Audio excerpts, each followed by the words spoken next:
Hi everyone, let's solve this question.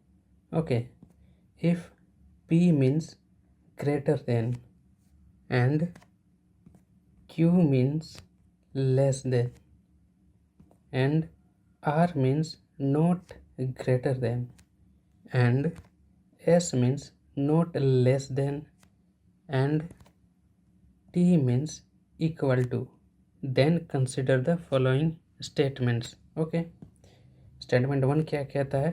If this and this then this.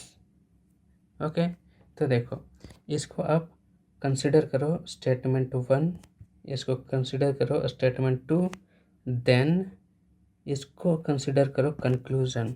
Okay, similarly second में भी वैसा ही आप consider करो। Okay, इसको ले लेना आप स्टेटमेंट वन और इसको ले लेना आप स्टेटमेंट टू और इसको ले लेना कंक्लूजन। ओके, ऐसा क्यों कर रहे हैं? बस सॉल्यूशन इजी करने के लिए। ओके, तो चलो हम पहले सॉल्व करते हैं एक, क्या एक सेटिस्फाई हो रहा है? ओके, तो चलो एक को सॉल्व करते हैं। ओके,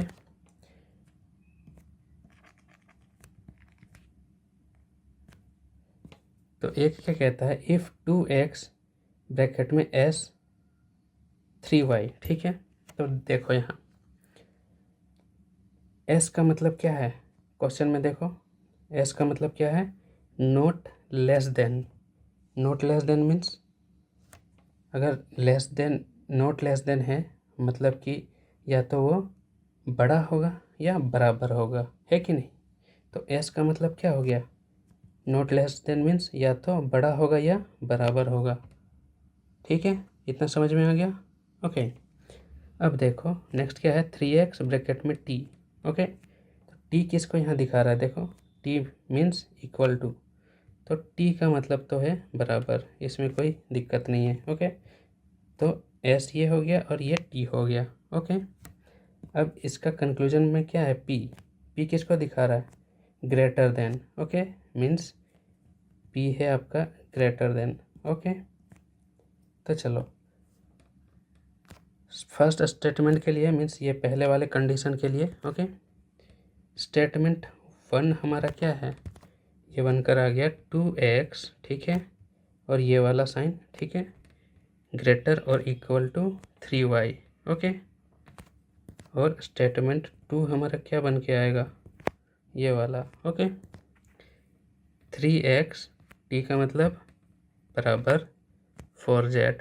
ओके, तो ये क्या कह रहे हैं कि अगर ऐसा होगा, ठीक है, तो कंक्लूजन मीन्स अगला जो स्टेटमेंट है, ठीक है, कंक्लूजन।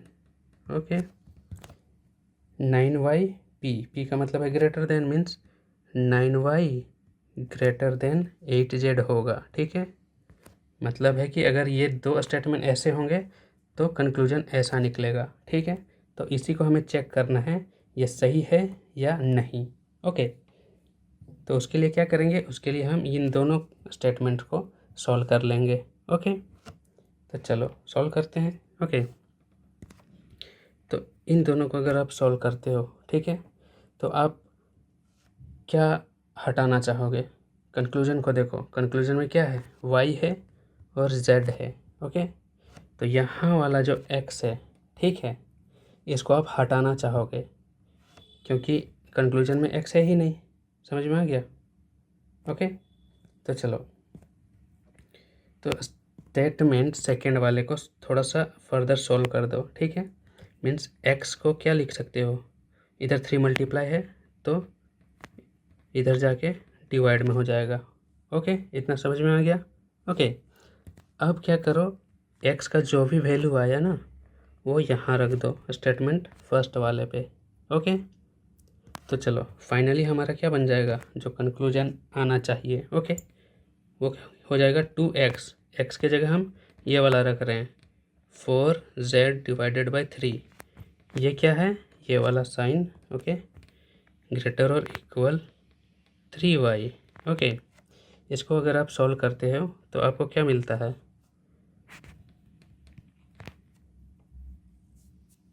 इसको अगर आप फर्दर सॉल्व करोगे तो ये आपका बन जाएगा, ये 3 दोनों तरफ 3 से मल्टीप्लाई करो, ठीक है, नीचे वाला 3 को हटाने के लिए। ओके, तो आपका क्या आ जाएगा, इधर 3 से मल्टीप्लाई करोगे तो 3 हट जाएगा, मीन्स 8z हो जाएगा इधर। ओके, और इधर 3 मल्टीप्लाई करोगे, क्योंकि दोनों तरफ सेम से ही मल्टीप्लाई करेंगे ताकि कोई चेंज ना हो, ठीक है। तो इधर 3 से मल्टीप्लाई करेंगे तो 9y हो जाएगा।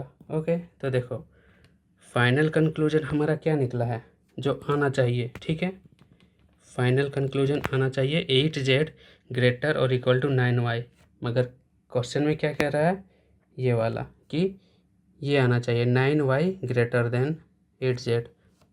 तो मिला के देख लो, दोनों मैच हो रहे हैं क्या, ये वाला और ये वाला, कहीं से आपको दिख रहे हैं कि ये मैच हो रहा है, ये दोनों नहीं, तो स्टेटमेंट 1 गलत हो जाएगा। ओके, सिमिलरली अब सेकंड को चेक करते हैं। ओके, तो चलो सेकंड में भी सेम करते हैं। ओके, स्टेटमेंट 1 वो कौन सा है, ये वाला x q 2y। ओके, तो चलो ये x और ये q का मतलब क्या है, देख लो, q का मतलब है less than. Okay, means x less than है 2y से, ठीक है, मीन्स 2y, समझ में आ गया। ओके, अब चलो स्टेटमेंट 2 क्या कहता है, ये वाला, ठीक है, y r z, r का मतलब क्या है, r means not greater than, not greater than means या तो वो छोटा होगा या बराबर होगा, ठीक है, तो r का मतलब हो गया या तो छोटा या बराबर, ठीक है, मीन्स y या तो छोटा होगा या बराबर होगा, किससे, z से। ओके, देन कंक्लूजन क्या आएगा, क्वेश्चन में कंक्लूजन क्या बोला है, x r z हो जाएगा, ठीक है, और r का मतलब क्या है, हमने यहीं से देख लिया, मीन्स यही वाला। ओके, इसका मतलब है कि x लेस देन और इक्वल किसके हो जाएगा, z के, ठीक है। तो हमें यहाँ भी वही चेक करना है कि कंक्लूजन सही दिया गया है या नहीं, तो उसके लिए क्या करेंगे, इन दोनों स्टेटमेंट को सॉल्व कर लेंगे। ओके, तो चलो सॉल्व करते हैं। ओके, तो ध्यान दो, कंक्लूजन में क्या है, x और z, और इसमें y है, मीन्स यहाँ हम y को हटाने का कोशिश करेंगे। ओके, समझ में आ गया। तो चलो यहाँ y है, यहाँ 2y है, तो इसको इक्वल करने के लिए हम स्टेटमेंट सेकंड को 2 से दोनों तरफ मल्टीप्लाई कर देते हैं। ओके, कोई दिक्कत नहीं है।